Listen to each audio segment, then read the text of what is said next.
Pokeweed is toxic if you don't prepare it correctly. In the fall of 1938, a woman named Odessa Calhoun stood over a wood-burning stove in a rented shack outside Greenwood, Mississippi. 7 children waited at a table built from crate wood. There was no meat in the house. There hadn't been meat in the house for 11 days. What she had was a pot of water, a fistful of greens pulled from the edge of the cotton field, a heel of cornmeal, and the kind of patience that gets passed down like a recipe itself. By the time she was done, that pot had fed every mouth at that table, and the leftover broth fed them again the next morning. This is what I do. I document what the history books left out. Not the plantation ledgers, not the census numbers, the actual food on the actual table. Before we're through, you'll hear about a gravy made from nothing but drippings and flour, a meat considered so worthless that poor families got it for free, and a dish so simple that some families ate it every single night of the week without ever once complaining. My name is Uncle Elijah, and this is the 10th entry in my journal, 10 meals that carried black families through the hardest stretches of the 20th century. Here are 10 of them, starting with the number that surprised even me. Number 10, pan gravy over rice. This one didn't start as a meal. It started as an accident. The fat left behind in a skillet after frying whatever little meat a family had that week. A spoon of flour went in, then water or a splash of milk. If the cow was still milking, then salt and pepper stirred until it thickened into something you could pour. Poured over a bowl of plain white rice, it turned nothing into dinner. In sharecropping households across Mississippi and Alabama through the 1920s and 30s, this combination could feed a family of 4 for less than a dime. A mother would watch that gravy the way other people watch a clock, because if it broke or burned, that was the meal gone. Children grew up associating the smell of browning flour with the end of a long day in the field. It wasn't fancy. It wasn't meant to be. It was survival poured over rice, and generations of Southern black families built their evenings around it. Number 9, fatback and biscuits. Fatback came from the back and sides of the hog. Pure fat, almost no meat, the part wealthier households wouldn't touch.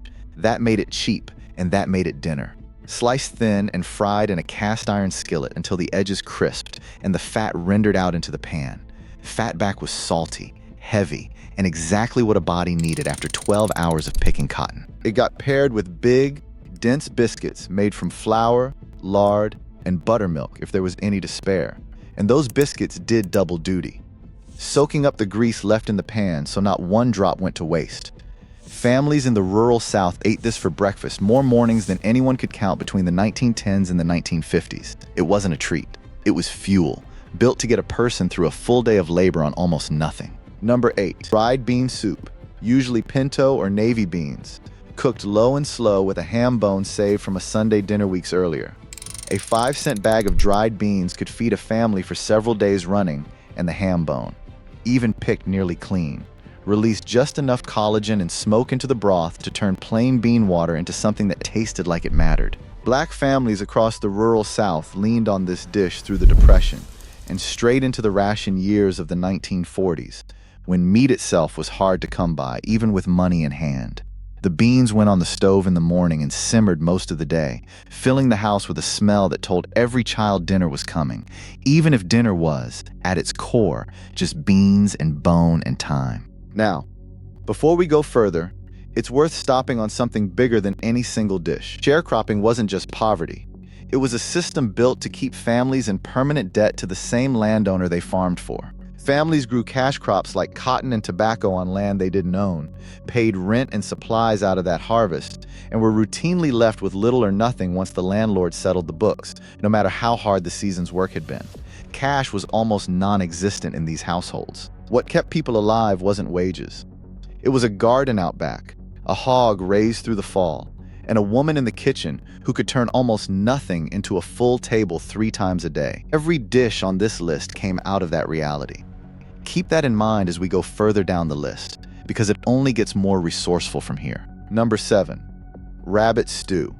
In the rural South during the Depression, wild rabbit was free meat, trapped by children before school or shot in the backfield by a father with 1 bullet to spare.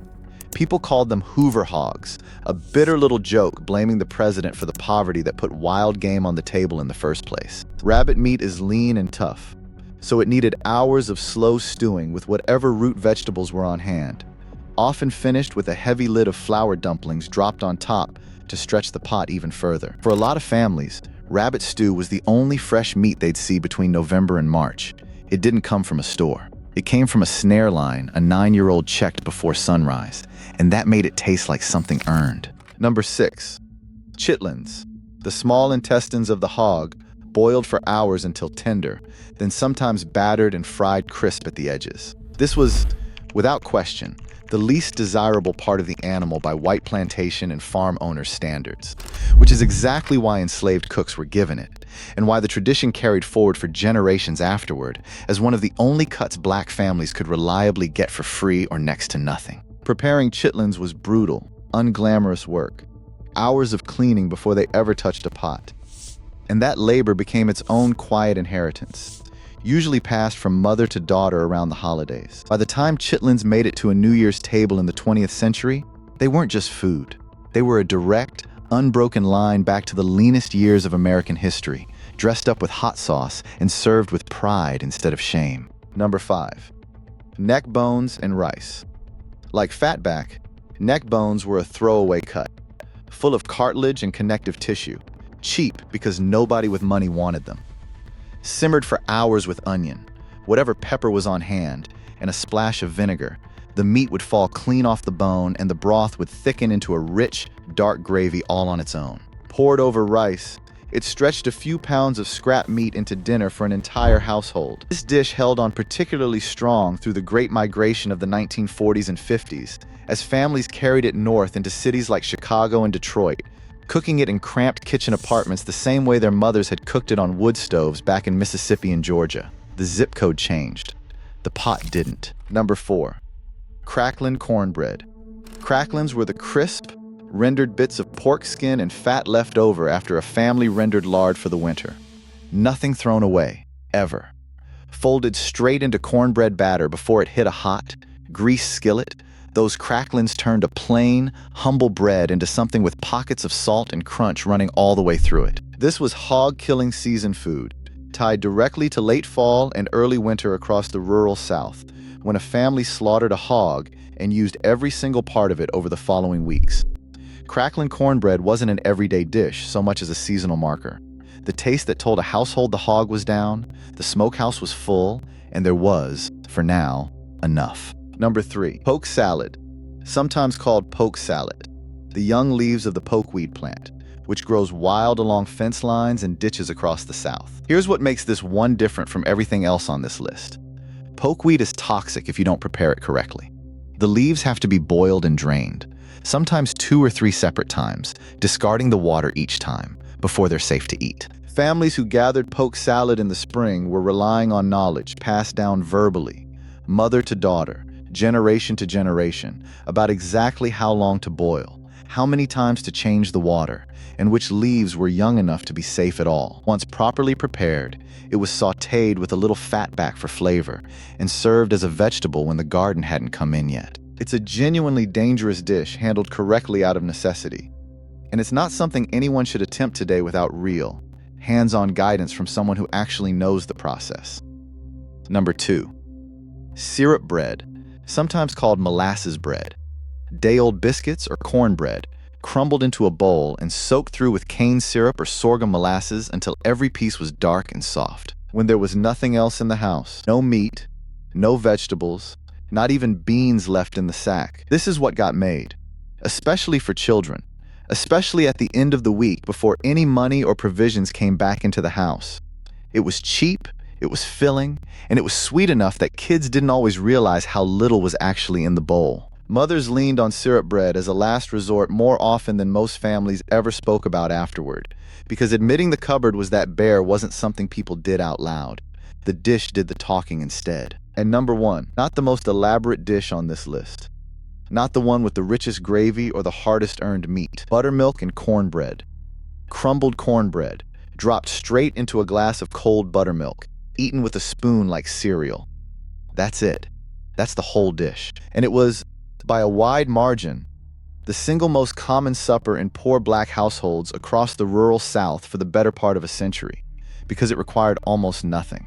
a little cornmeal, a cow that was still milking, and 5 minutes. Some families ate it 3 or 4 nights a week without a single complaint because it was cool and filling on a hot southern evening, and because it was, in its own plain way, comfort. I put it at the top of this list, not because it was the best meal these families ate, but because it was the one meal nearly every family had in common. The quiet, unremarkable dish sitting underneath all the others, holding the whole week together. These families weren't just eating to survive. They were proving, meal by meal, that dignity doesn't require abundance. It only requires someone willing to make something out of nothing and love enough to serve.